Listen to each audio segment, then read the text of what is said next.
servi-los, podendo compartilhar com vocês algo da parte do Senhor e podendo estar mais uma vez celebrando juntamente com o Ministério Arrependei-vos nesta quinta da palavra. Que Deus venha abençoar a todos em nome de Jesus. Quero também aqui agradecer a vida do meu amigo, nosso irmão Levi, que de prontidão atendeu ao meu pedido para me acompanhar aqui nessa noite. Muito obrigado, Levi. É um prazer estar com você. Levi é um grande amigo, um grande companheiro, uma grande mão de Deus para a minha casa, para a minha vida, para o meu ministério. Que Deus continue lhe conservando, Levi, em nome de Jesus. Primeiro texto, Marcos capítulo 2. Marcos capítulo 2, diz assim o texto. As irmãs ficam atentas que já já eu vou pedir para vocês lerem um versículo. Diz assim o texto: alguns dias depois, entrou outra vez em Cafarnaum, e soube-se que estava em casa.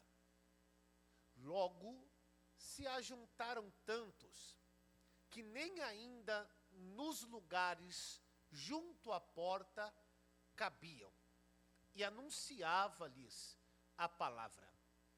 E vieram ter com ele, conduzindo um paralítico, trazido por 4, e não podendo aproximar-se dele por causa da multidão, descobriram o telhado aonde estava, e fazendo um buraco, baixaram o leito em que jazia o paralítico.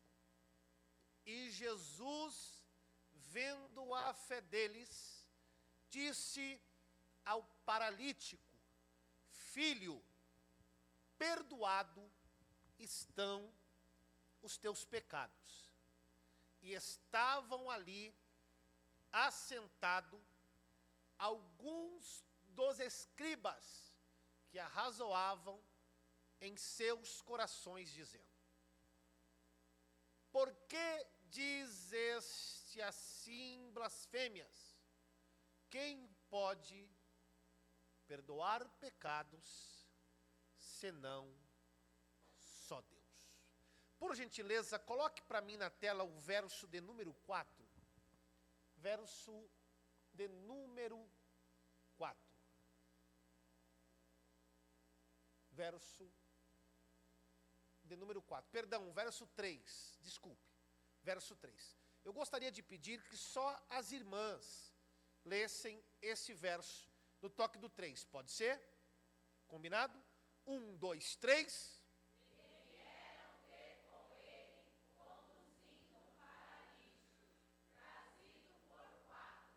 Glórias a Deus. João capítulo 5.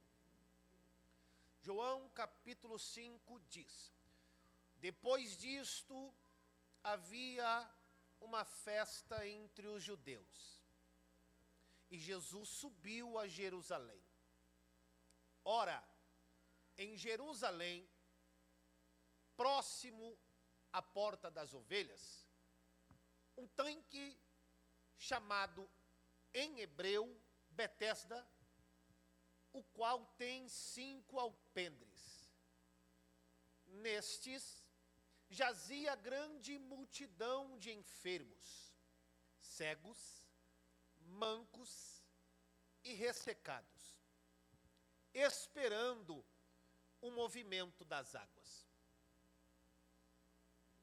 Porquanto um anjo descia em certo tempo ao tanque, e agitava a água, e o primeiro que ali descia, depois do movimento da água, sarava de qualquer enfermidade que tivesse. E estava ali um homem que havia 38 anos. Quantos anos, varões? 38. Quantos anos? 38. E se achava enfermo. E Jesus, vendo este deitado, sabendo que estava nesse estado havia muito tempo, disse-lhe: queres ficar são? Tome o seu assento glorificando o nome de Jesus. Meus queridos, amados irmãos, é com muita alegria que nessa noite tenho-vos a oportunidade de poder compartilhar com vocês a poderosa palavra do nosso Deus. Confesso que ainda ansioso para essa noite e perguntando ao Espírito Santo de Deus com mensagem a ministrar-lhes nesta noite profética, estes dois textos bíblicos, Marcos capítulo 2 e João capítulo 5, me aqueceram a alma. O que na verdade eu entendi que era essa a proposta que Deus tinha para nos falar na noite de hoje. Duas palavras que nós acabamos de ler aos vossos ouvidos. Marcos capítulo 2 nos conta a história sobre o paralítico de Cafarnaum.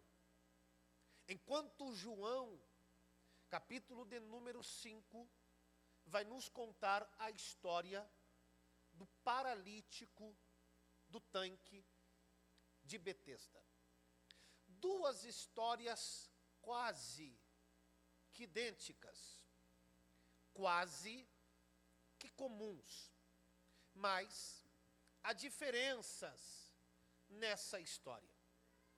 Nenhum dos dois registros bíblicos, tanto de Marcos, capítulo 2, que nos reporta a história da cura do paralítico de Cafarnaum, como João, capítulo 5, que nos conta a cura do paralítico do tanque de Betesda, vai nos dar informações sobre a família desses indivíduos, de onde eram, sua origem e o nome dos mesmos.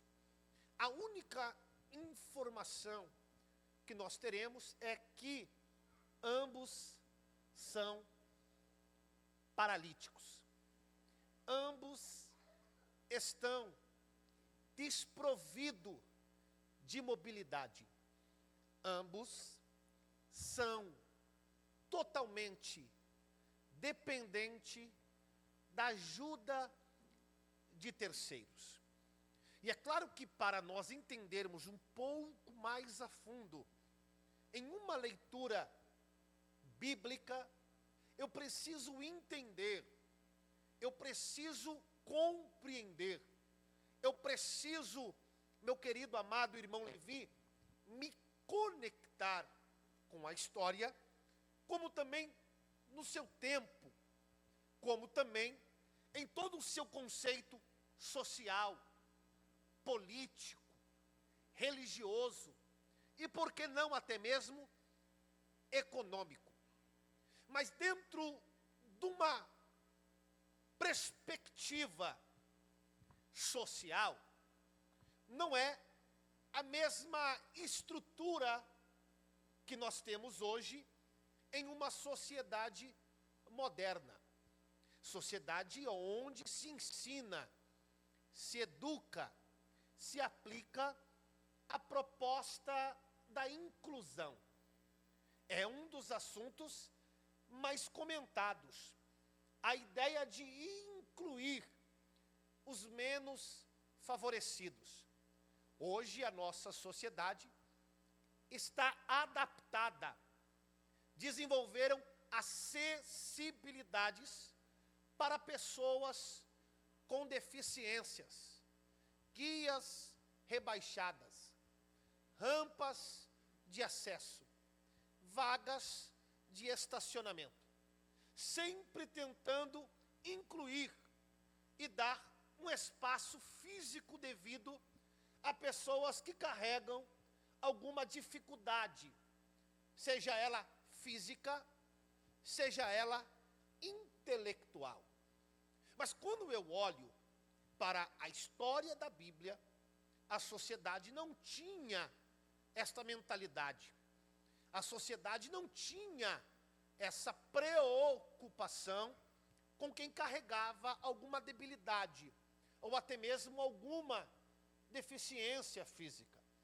Muitos dos paralíticos da época, que não teriam uma família estruturada, ou uma condição financeira a qual ele pudesse se autossustentar, a única forma de inclusão que eles teriam de ajuda governamental era a autoridade que o governo concediam a esses deficientes a pedir esmola, a depender da ajuda de desconhecidos, na maioria das vezes.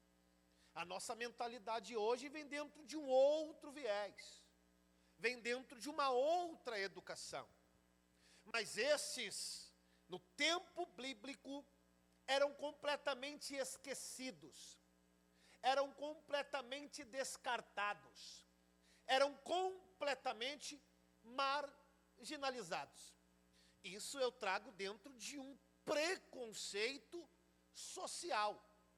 Mas há também dentro de uma ideia religiosa, aonde muitos carregavam dentro do seu pensamento a perspectiva de que alguém que sofria de tal deficiência, seja ela nascida com este problema, ou que ocorreu no tempo de sua existência, era como se fosse uma punição de Deus.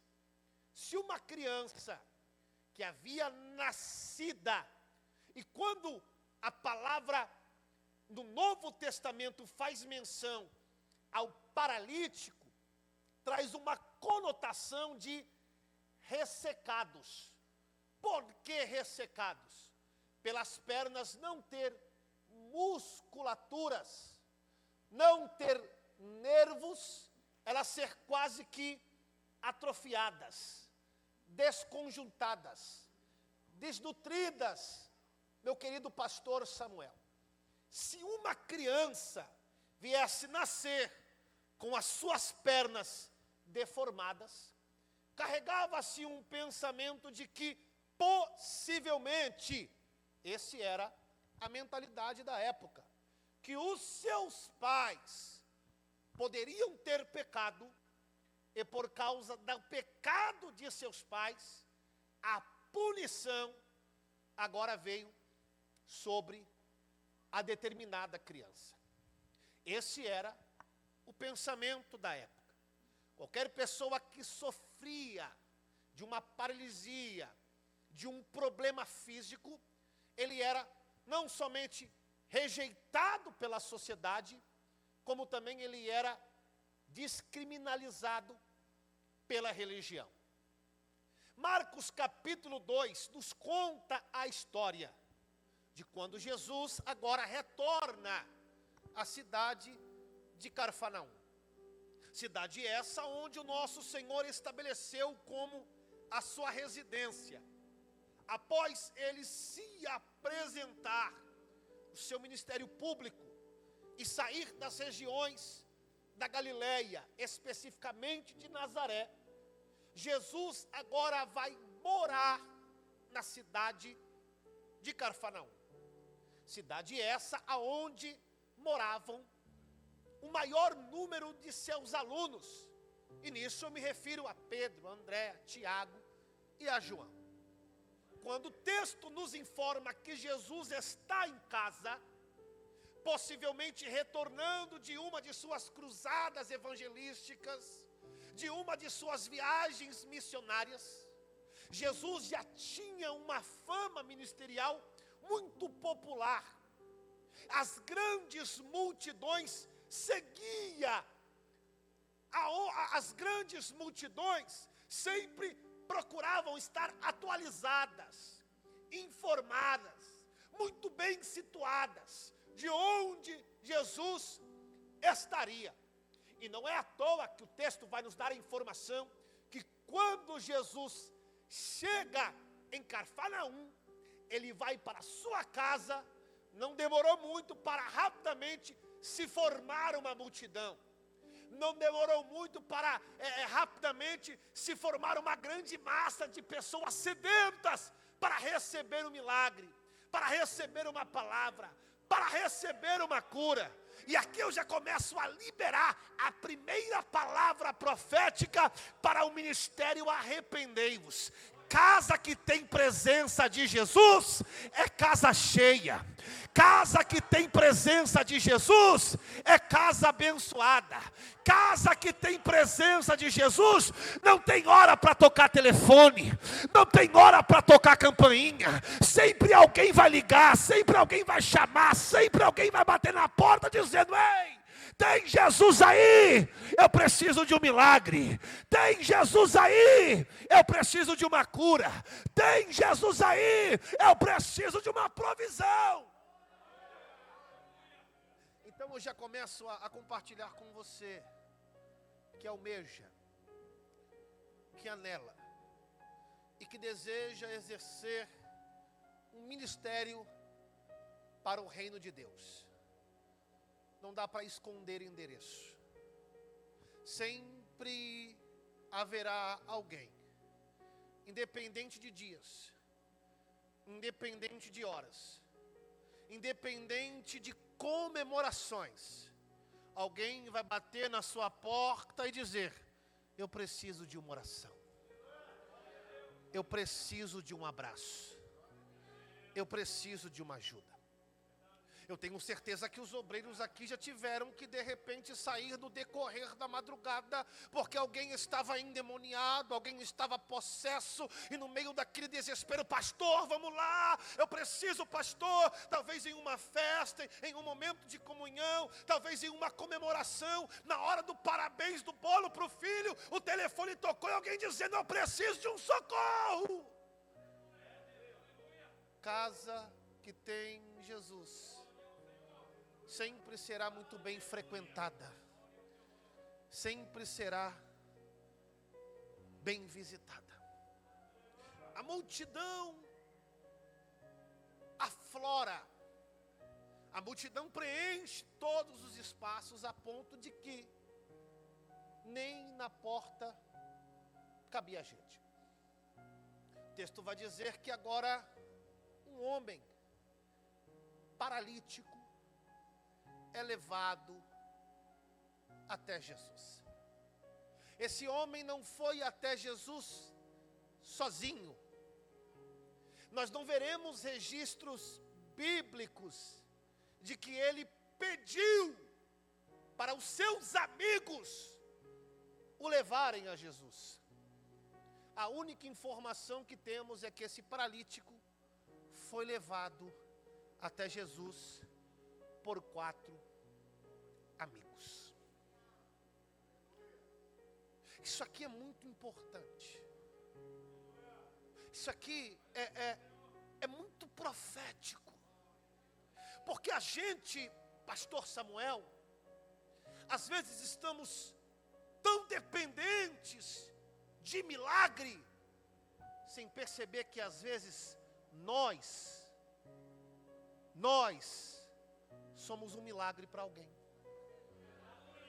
Às vezes nós estamos tão ansiosos pela porta que se abre, pelos lugares em que queremos acessar, pelas provisões que precisamos, que esquecemos que às vezes nós somos o único amigo que um paralítico precisa para chegar até Jesus. E quando eu falo de amigos, eu não falo de amigos somente, eu falo de bons amigos. Eu falo de bons amigos. Perceba que há uma multidão. Perceba que o texto vai dizer que, havendo impossibilidades, havendo bloqueios, havendo problemas, eles não se contentam com os problemas, eles não se contentam ou se conformam com a dificuldade, mas eles estudam, eles projetam, eles elaboram um método para ajudar o seu amigo. Se você puder, fale para o seu irmão assim nessa noite hoje: Deus está lhe fazendo sair daqui, nessa noite, o melhor amigo de alguém.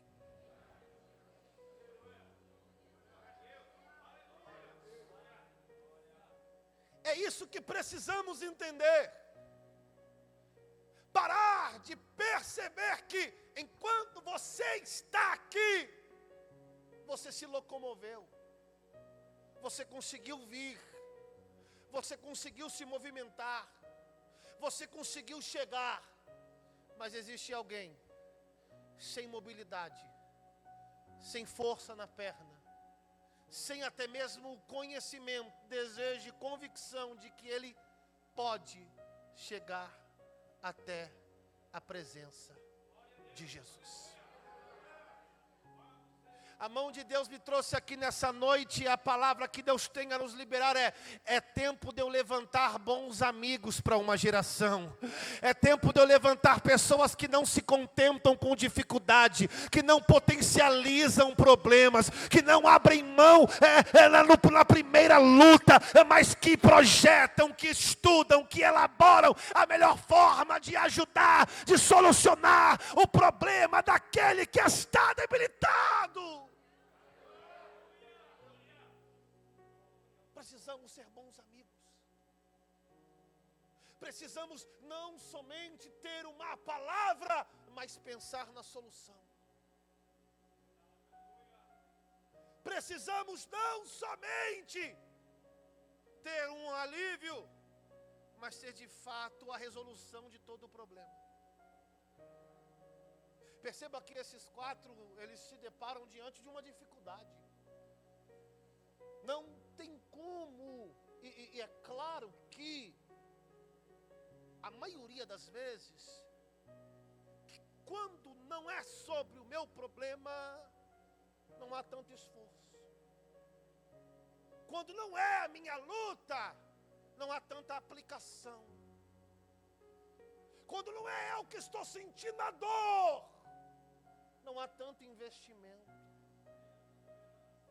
Mas o texto vai dizer que há quatro. Há quatro amigos que olham, por aqui não dá, vamos tentar por ali. Por aqui não dá, vamos tentar por aqui.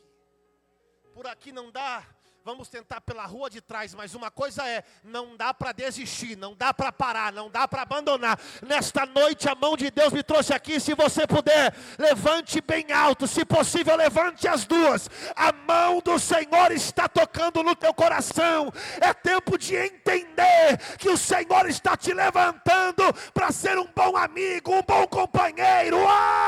Será que você pode abrir a tua boca para adorar?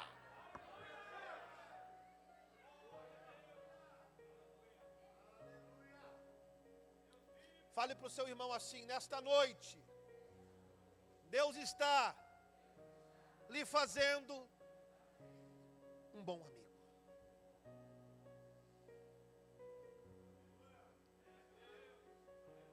Este homem, ele é conduzido até Jesus. Vocês conhecem a história. Eles descem pelo teto, cavando, fazendo um buraco aonde esse homem é colocado diante de Jesus. Todavia, João capítulo 5, o cenário não é tão diferente, mas há divergências. Contexto: paralisia, situação, enfermidade. João está aí Jesus está indo para a festa que está acontecendo em Jerusalém. Porém, no meio do caminho, Jesus muda a rota e desce no tanque de Betesda. Perceba que Jesus ele está indo para a festa. Fala para o seu irmão assim: crente também se diverte. Quem falou que você não pode jogar bola? Quem falou que você não pode nadar na praia? Quem falou que você não pode sair com os amigos? Quem falou que você não pode contar uma piada? Quem falou que você não pode se divertir? Quem falou que você não pode tirar férias, ir para a praia? Quem falou? Porque há quem pense que crente não pode viver. Que crente é só casa, igreja, trabalho. Como se porventura nós não tivéssemos vida social. Mas a grande verdade é que eu posso sim me divertir. Mas primeiro vem as prioridades. Porque eu não tenho como eu me alegrar quando tem alguém passando dificuldade. Não tem como eu sorrir quando tem alguém precisando de mim. Não tem como eu sentar na mesa quando haverá um lugar vago. Jesus está indo para a festa. O pastor Samuel, posso ser profético e cirúrgico aqui? Olhe nos meus olhos. Senso de responsabilidade. Sabe por que existe cadeiras vazias? Porque você vem para a festa e não passa no tanque. É por isso que existem cadeiras vazias aqui nessa noite. Porque você está vindo para esta festa. E é claro que eu entendo que cada culto é uma festa. Cada culto é uma celebração. Cada culto é um momento de eu festejar. Mas a verdade é que a gente sempre vem para a festa, mas não passa no tanque. Qual que é a diferença de Marcos 2 e João 5? A diferença é que existe em João 5 também um paralítico, igual o de Marcos, capítulo 2. Porém, o de Marcos tem 4 amigos, e o de João 5 não tem ninguém. Ele não tem ninguém. Olha o que diz, coloque para mim na tela, por gentileza. João capítulo 5, verso de número 7. O enfermo respondeu-lhe: Senhor, não tenho homem algum que, quando a água é agitada, me ponha no tanque. Mas enquanto eu vou, desce outro antes de mim. Eu gostaria de chamar a sua atenção para observar tanque de Betesda. Nome hebraico, que significa casa de misericórdia. O texto vai nos dar a informação que havia nesse tanque, verso 3, pessoas enfermas, cegos, mancos e paralíticos, esperando o movimento das águas. Você conhece algum lugar assim? Que tem tanta gente problemática reunida em um só lugar? Você conhece algum lugar assim? Clamando pela misericórdia, só esperando o movimento das águas para receber o milagre. Prazer, igreja, esse é o lugar aonde só tem gente problemática, Quem aqui está passando por alguma luta? Deixa eu ver. Se você não levantar a mão, eu preciso que você ore por mim hoje, em nome de Jesus. Todo mundo tem um problema, seja familiar, seja sentimental, seja espiritual, seja financeiro, seja... Todos nós estamos em uma condição de coxos, de cegos, de... Há quem tem as mãos atrofiadas que não consegue desatar os nós das dificuldades do dia a dia. Há quem está cego que não consegue enxergar a solução dos seus problemas. Há quem está paralítico que não consegue se movimentar e sair desse lugar de angústia. Mas está na casa da misericórdia. Fale para o seu irmão assim: parabéns, pelo menos você está no lugar certo.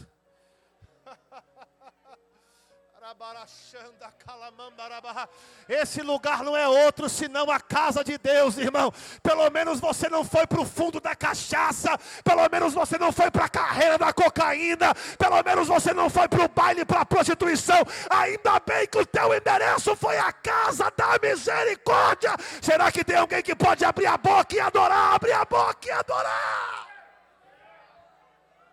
Casa da misericórdia.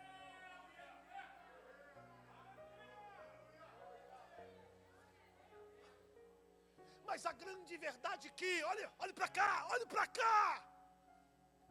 A grande verdade que ainda aqui num ambiente desse, com muita gente bonita, cheirosa, elegante, pessoas que vão lhe cumprimentar na saída, pessoas que, e eu quero agradecer aos diáconos que estão na porta pela recepção, sempre muito calorosa, sempre muito amável, que nos conduz até o nosso lugar. Que Deus venha. Você pode aplaudir a vida dos obreiros do Ministério Arrependei-vos, irmãos.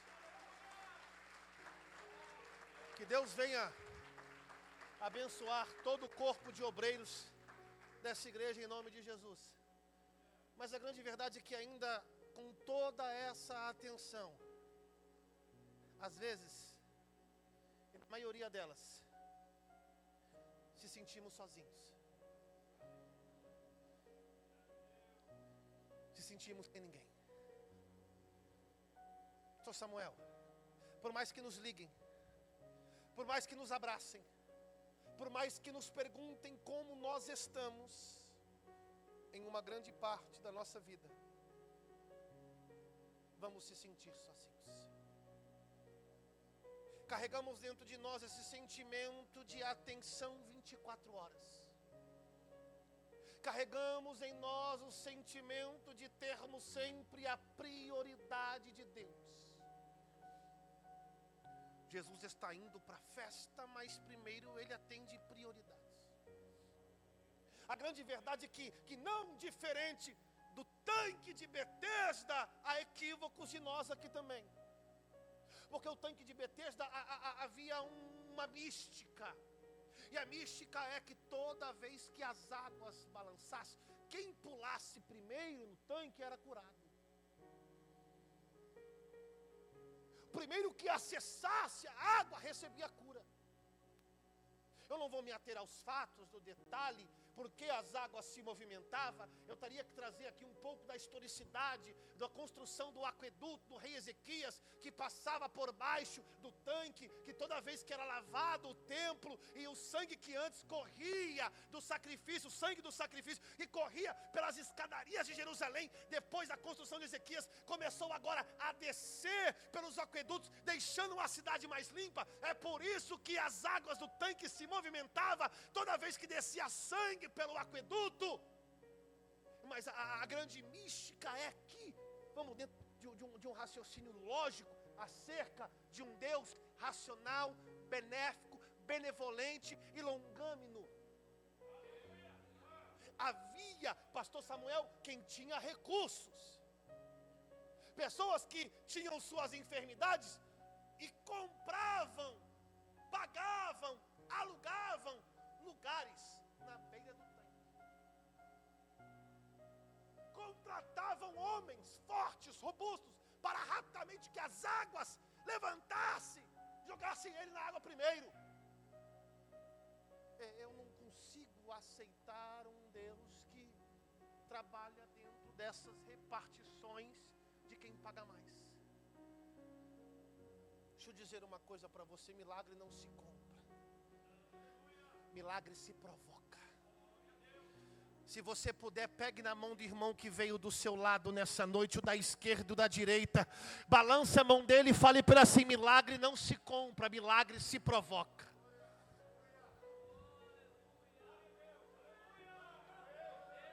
Não tem como. Milagre não se compra, milagre se provoca.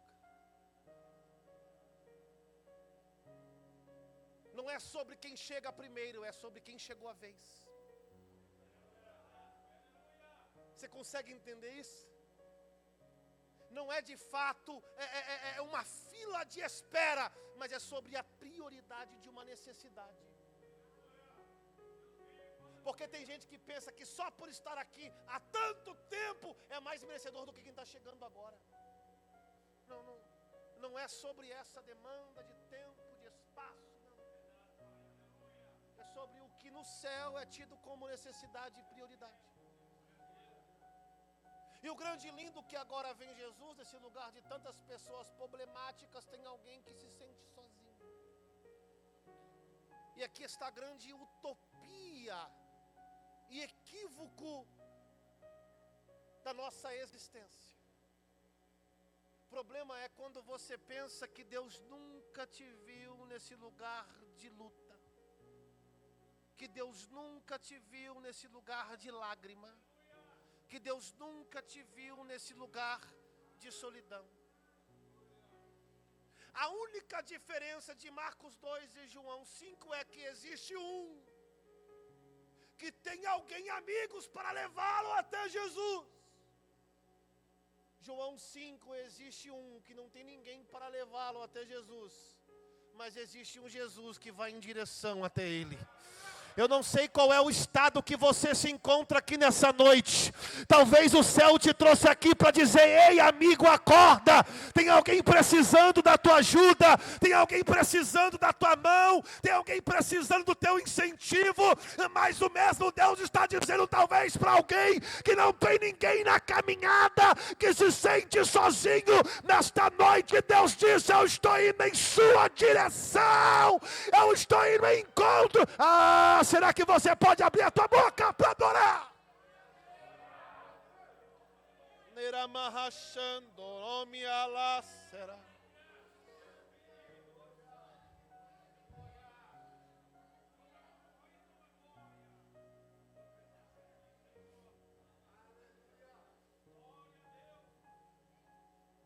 Olha o que diz aqui,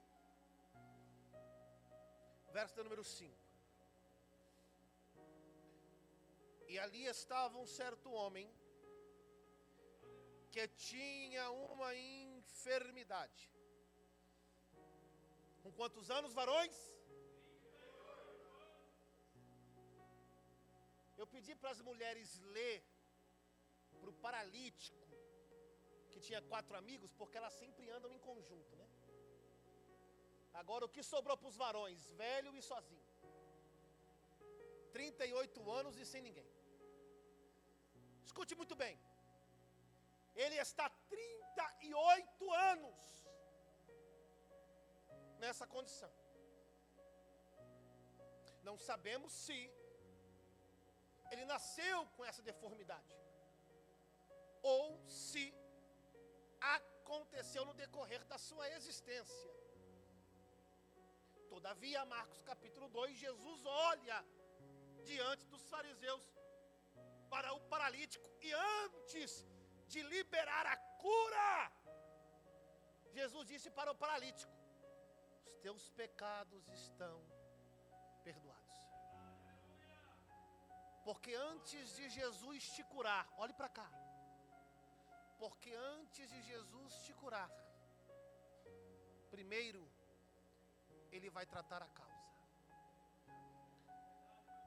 Porque a grande verdade é que há muitas pessoas que não voltam ao andar. Há muitas pessoas que não conseguirão receber cura. Ainda que tenha 4 amigos para levá-las até Jesus, Mas enquanto o sentimento de culpa não sair dos seus ombros, ela nunca será liberta. Ela nunca será livre. Estava conversando com o Levi quase agora há pouco, falando de uma determinada pessoa, em uma determinada situação, que no ambiente de libertação, o diabo apontou para ela e disse: você não! E ela não conseguiu expulsar aquele demônio. O grande problema é quando nós vivemos sobre um sentimento de culpa,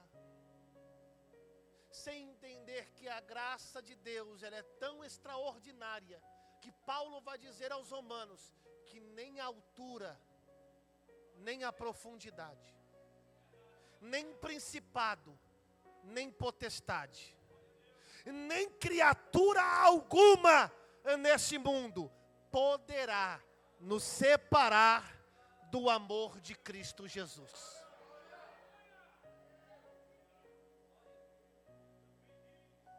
Nessa noite, a palavra que o Senhor me trouxe nessa quinta do milagre, chegou na hora de você tirar esse fardo das suas costas. Chegou na hora de você reconhecer e entender que a graça de Deus conhece o teu passado, contempla o teu presente, mas sempre observou o teu futuro. João capítulo 5, olha o que vai dizer. Verso de número 6. Jesus, vendo este deitado, e sabendo que ele estava nesse estado havia muito tempo.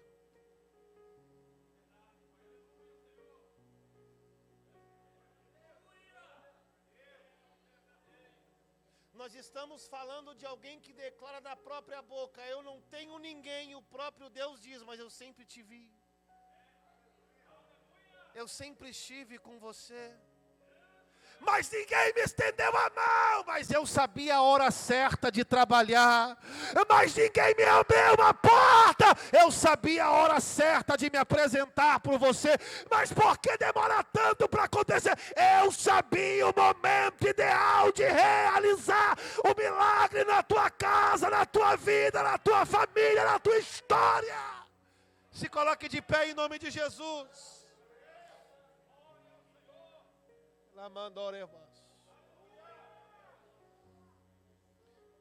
Pastor Samuel, o senhor pode louvar um louvor, pastor Samuel? Dá para? Cadê o guitarrista fenomenal aqui?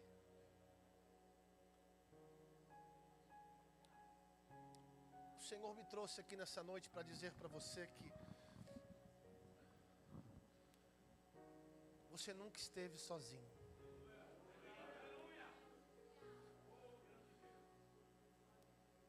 A grande verdade é que apenas ainda não é a hora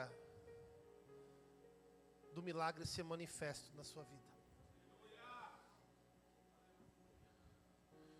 Deixa eu dizer uma coisa para você, talvez eu não sei o que você passa. Talvez o seu líder não sabe o que você passa.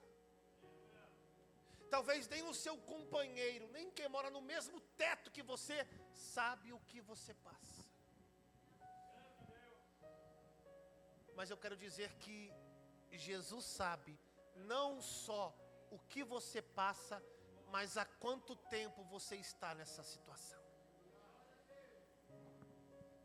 Eu vim nessa noite aqui pregar para os paralíticos existenciais. Eu vim aqui nesta noite pregar para quem Deus está levantando para ser bons amigos. Mas também eu vim aqui pregar nessa noite para quem carrega dentro de si o sentimento que não tem amigo nenhum. Enquanto o nosso pastor vai estar louvando aqui, eu gostaria que você fechasse os seus olhos. Eu gostaria que você, no mesmo cenário e contexto de Marcos 2 e João 5, Jesus chega e pergunta: queres ficação?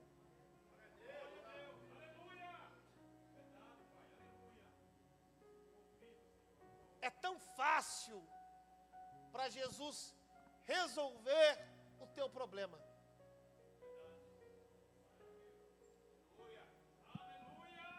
Mas a grande questão é que depende de você. Porque quando Jesus pergunta para o paralítico de Betesda, ele diz: eu não tenho ninguém que me jogue na água. E a grande palavra para me encerrar essa ministração é: não adianta estar no lugar certo quando eu olho para o lugar errado.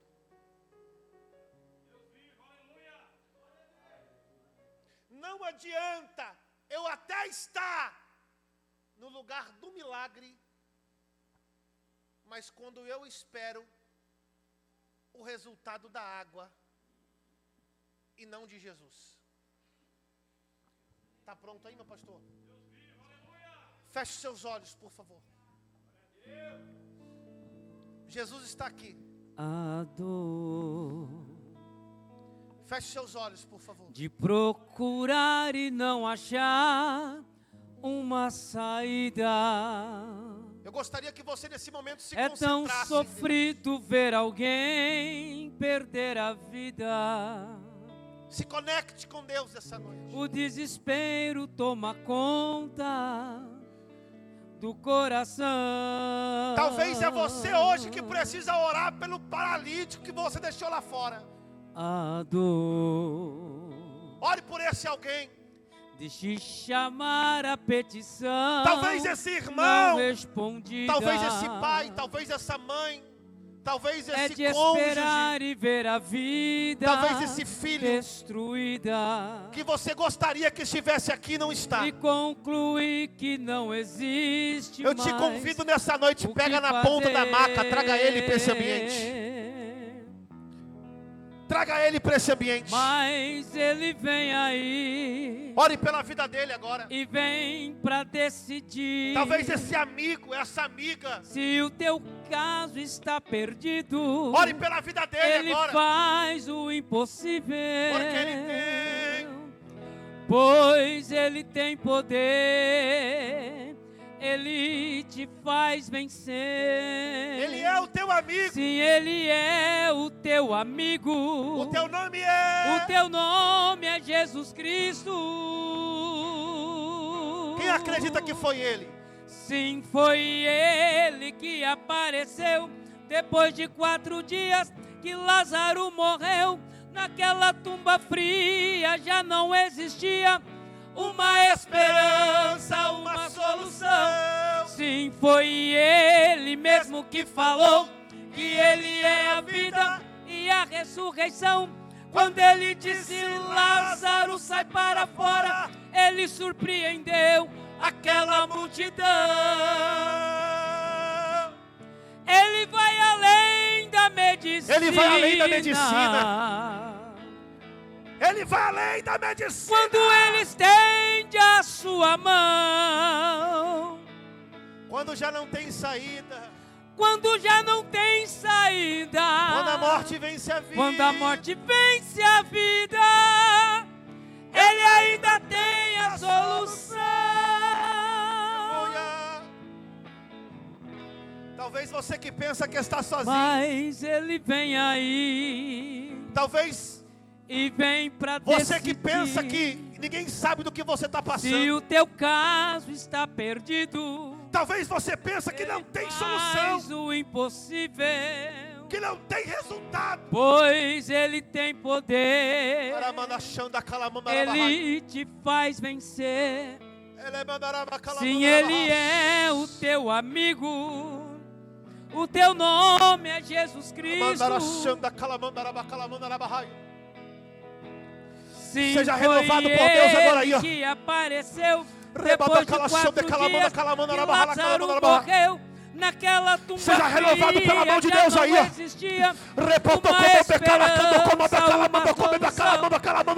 Foi ele que falou que ele é a vida. Deus está colocando bom amigo na tua vida. Deus está colocando bom amigo na tua caminhada. Deus está colocando.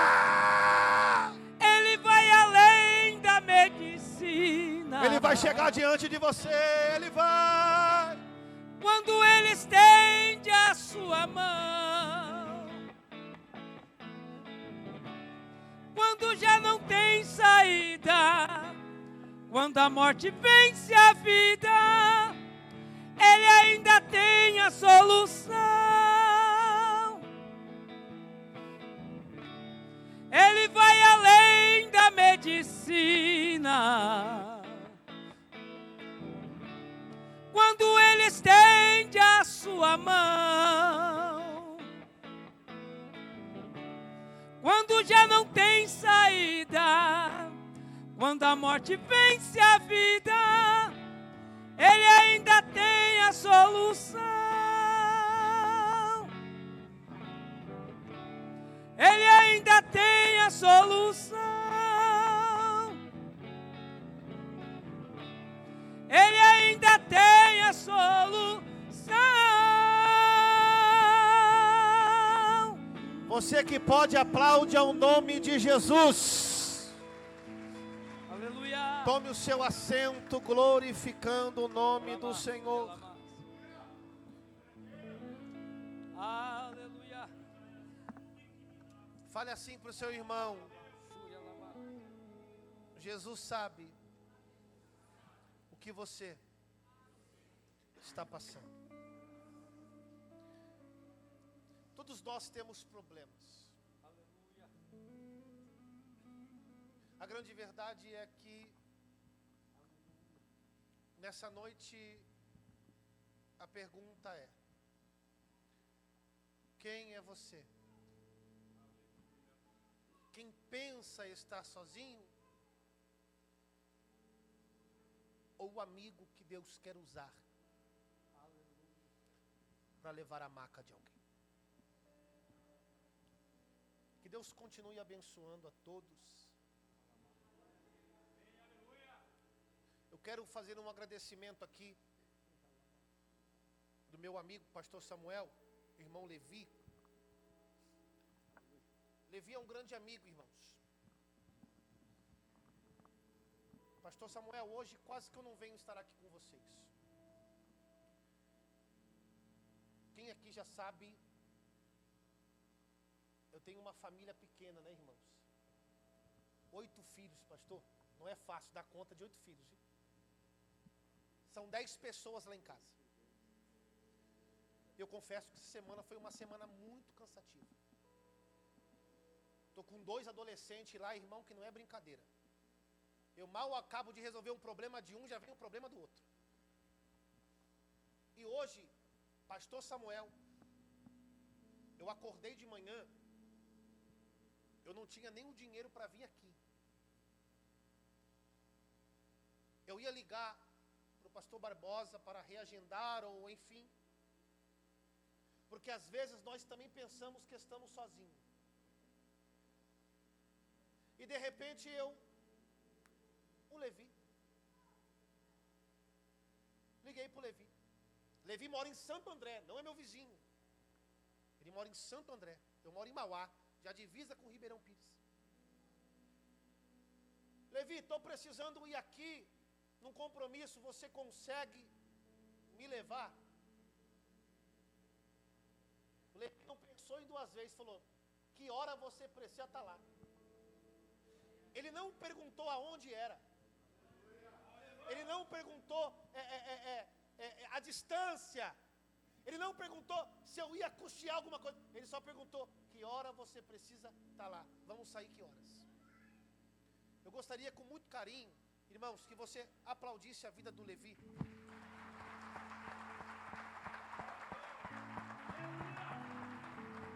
Que Deus te abençoe, Levi. Que Deus te abençoe por esse amigo que você é. Estou contando isso para você,